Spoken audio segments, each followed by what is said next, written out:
और ईरान पर अमेरिकी हमलों की तीसरी लहर ने पूरे पश्चिम एशिया में तनाव चरम पर पहुंचा दिया है। स्ट्रेट ऑफ हॉर्मुज़ में जहाज पर हमले के बाद अमेरिका ने दक्षिणी ईरान के कई सैन्य ठिकानों पर ताबड़तोड़ एयर स्ट्राइक शुरू कर दी।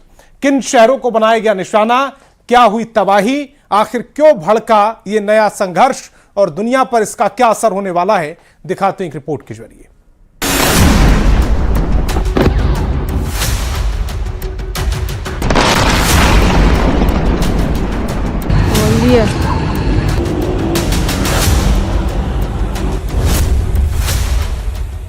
ईरान पर अमेरिका की ताबड़तोड़ स्ट्राइक।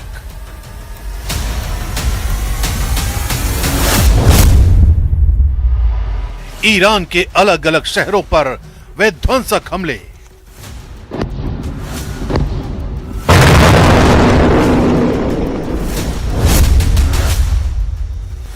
पश्चिम एशिया में वर्ल्ड वॉर का नया सायरन।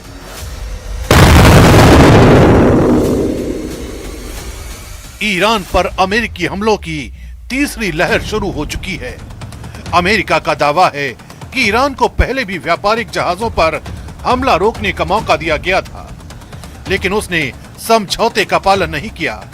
इसके बाद राष्ट्रपति डोनाल्ड ट्रंप के निर्देश पर अमेरिकी सेना ने दक्षिणी ईरान में कई सैन्य ठिकानों को निशाना बनाना शुरू कर दिया। अमेरिकी रक्षा मंत्री पीट हेग्सेथ के मुताबिक ईरान ने गलत फैसला लिया, अब उसे इसकी कीमत चुकानी होगी। इस तीसरे दौर के हमले ने पूरे खाड़ी क्षेत्र में युद्ध का खतरा और बढ़ा दिया है। अमेरिकी हमलों का सबसे बड़ा असर दक्षिणी ईरान में दिखाई दे रहा है।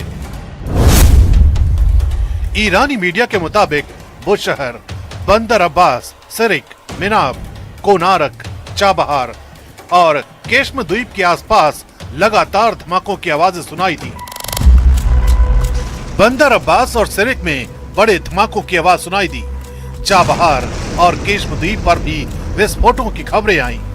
यही इलाके स्ट्रेट ऑफ हॉर्मुज़ के बेहद करीब हैं और ईरान की नौसैनिक मिसाइल गतिविधियों के अहम केंद्र माने जाते हैं। अमेरिकी सेना का फोकस इन्हीं सामरिक ठिकानों को कमजोर करने पर है, ताकि समुद्री रास्तों पर ईरान की सैन्य पकड़ कम की जा सके। अमेरिकी अधिकारियों के मुताबिक इस अभियान में ईरान के एयर सर्विलांस रडार, समुद्री निगरानी रडार, एयर डिफेंस सिस्टम, सतह से हवा में मार करने वाली मिसाइल लॉन्चर, मिसाइल और ड्रोन कारखानों को निशाना बनाया गया। कई सैन्य ठिकानों पर तेज धमाकों के बाद धुएं के बड़े गुबार उठते दिखाई दिए। बंदर अब्बास और आसपास के इलाकों में सैन्य गतिविधियां प्रभावित होने की खबर है। हालांकि नुकसान के पूरे आधिकारिक आंकड़े सामने नहीं आए हैं, लेकिन शुरुआती रिपोर्ट के मुताबिक कई रणनीतिक सैन्य ठिकानों को भारी नुकसान पहुंचने की खबर है। दूसरी ओर ईरानी अधिकारियों ने जवाबी कार्रवाई की चेतावनी को भी दोहराया है। IRGC commander in chief brigadier general Ahmad Vahidi ने वार्निंग देते हुए कहा है, अमेरिका इजराइल की आक्रामकता का बदला लेना ईरान की प्राथमिकता रहेगी।